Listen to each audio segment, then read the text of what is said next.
खुलुमबाय थायो बेखौ खावलायदों। बड'लेण्ड बुब्लिनिसिम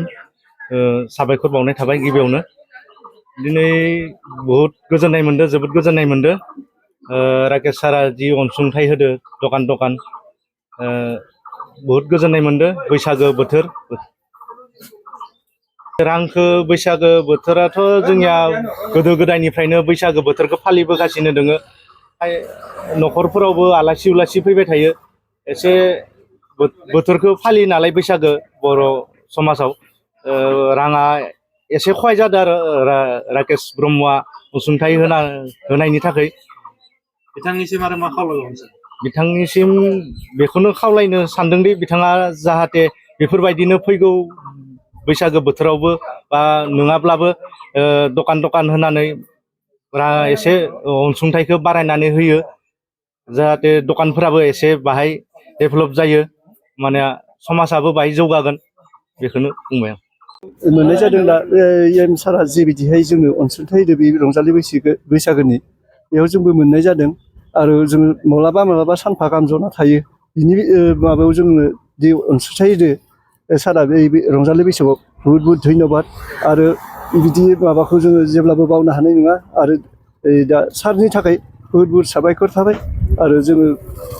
इ रिक्साफ्राबो गासिबो मोजाङैनो मोजां माबानानै मोजां गोजोननाय मोनदों आरो नोंथाङा बेसेबांसो बोसोर जाखो इ रिक्सा सालायनो? इ रिक्सा सालायना बोसोरनैसोल'सो जाबाय। दा नोंथाङा इ रिक्सा सालायनानै न'खर सोलिगासिनो? ओरैनो माबानानै फिसा बिला न'खरखौ सालायनानै थाव संख्रि दिहुननो हानाय ओरैनो सालायनानै दोनबाय थायो आरो बेयावनो बड'लेण्ड बुब्लिनिसिम रंजालि बैसागुखौ लोब्बा लाखिनानै गाहाम हामलायनाय बावहरग्रोबाय जोंहा दिनै थांखि लानाय जोंनि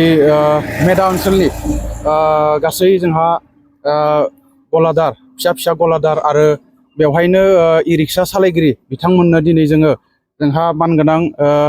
मुसलपुर समस्तिनि मानगोनां EM राकेश ब्रह्म सार जा EM बिथांनि जों दैदेननाय लेखा दिनै जोङो गंफ्रोमबो इ रिक्सा जोंहा बेयाव थानाय सालायगिरि बिथांमोननो रंजालि बैसागुखौ लोब्बा लानानै बिथांमोननो जोङो रांखावरि जोङो अनसुंथाइ बावदों बै लेखा जोङो फिसा गलादार बिथांमोननोबो जोङो रांखावरि एसे अनसुंथाइ बावनो जोङो बे हाबाफारिखौ जोङो दिनै आगान सुरलांबाय जोंहा दिनै मेदा प्राइमारि ओनसोलनि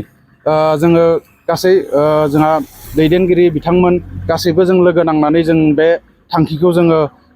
EM सारनि दैदेननाय लेखा बिथोन हरनाय लेखा जोङो दिनै बे हाबाफारिखौ जाफुंसार होबाय बेसेबांजोनसोनो होनाय जायो जोङो इ रिक्सा सालायगिरि खमानो जों 40 जनखौ जों बेवहाय स्पटआव लोगो मोन्दों बिथांमोननो जोङो स्पटआव मोननाय लेखा बिथांमोननो जोङो रांखावरिखौ अनसुंथाइखौ होनाय जादों आरो जोङो गलादार हिसाबै जोङो 80टा गलादार बिथांमोननोबो जोङो बे रांखावरि अनसुंथाइखौ होनाय जादों। मोनसे गोजोनथाव खौरां कारिगावनि माइगं बाथौ फरायसालि सेनियर सेकेन्डारि स्कुला लानानै फैदों मोनसे गोजोनथाव खौरां। क'क्राझार जिल्लानि कारिगाव माइगंपुरि गामिनि माइगं बाथौ फरायसालि सेनियर सेकेन्डारि स्कुला HS फार्स्ट इयारनि थाखाय बेसेन नाङै मुं थिसननाय आरो फर्म बिलाइनाया सोलिगासिनो दं। बे माइगं बाथौ फरायसालि सेनियर सेकेन्डारि स्कुलाव आर्ट्स स्ट्रिमनि थाखाय इंलिश, बड' एबा MIL इक'नमिक्स, एजुकेसन, एडभान्स बड', हिस्ट्रि, पलिटिकेल साइन्स आरो अल टि इंलिश गासैबो आयदाखौ मोननो हागोन।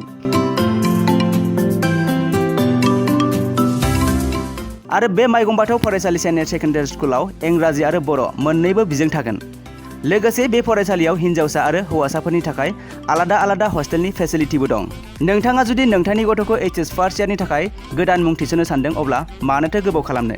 थाबैनो बे माइगं बाथौ फरायसालि सेनियर सेकेन्डारि स्कुलाव बेसेन होनाङा जासे मुं थिसनहैदो। आबुङै मिथिनो थाखाय 8011394710 एबा 8133845456 नङाब्ला 7638023455 नैबे जानबुं नाम्बाराव फन खालामना खौरां लाहरनो हागोन।